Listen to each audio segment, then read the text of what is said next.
હું છેલ્લા 4-5 દિવસથી અહીંયા છું. અમે 4-5 દિવસથી રજૂઆત સરકારને કરીને અમે થાકી ગયા છીએ સાહેબ.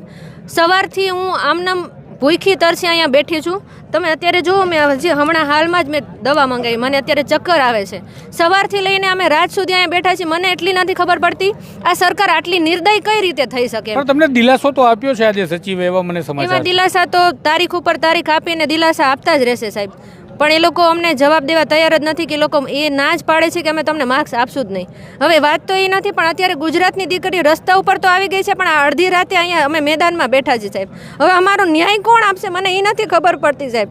મારે ઘરે અત્યારે મારાથી ફોન આવે છે કે તારે કરવાનું છે શું, ઘરે આવવાનું છે કે આંદોલન કરવાના છે એમ.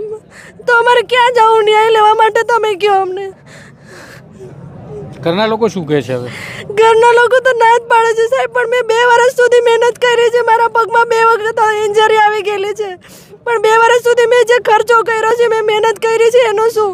હવે ઘરે એમ કહે છે કે તું ઘરે પાછી આવી જાવ, તો મારી આ 2 વર્ષની મહેનતનું ને પૈસા મેં જે રોક્યા છે એનું શું કરવાનું? અને સવારથી અમારી હાલત આવી છે. આ લોકોને કંઈક ખબર પડે છે કે નહીં?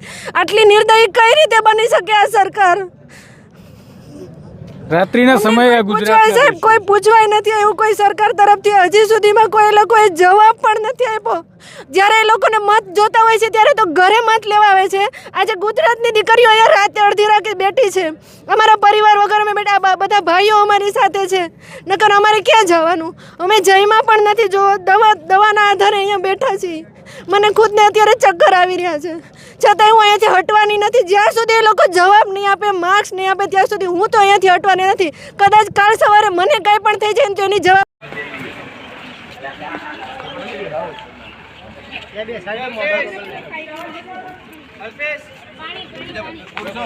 માણસો બધા જતા રહો ભાઈ. એ તો બેનો આચી લે, જેન જતા રહો, જેન જતા રહો, બેનો આચી લે, જેન સુપર જતા રહો.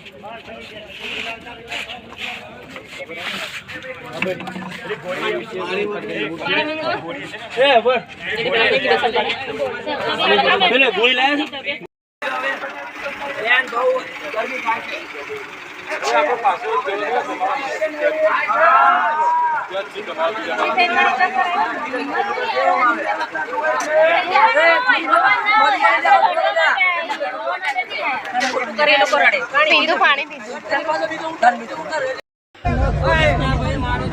આમ બતાવો.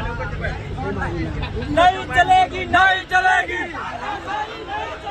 નહીં ચલેગી, નહીં ચલેગી.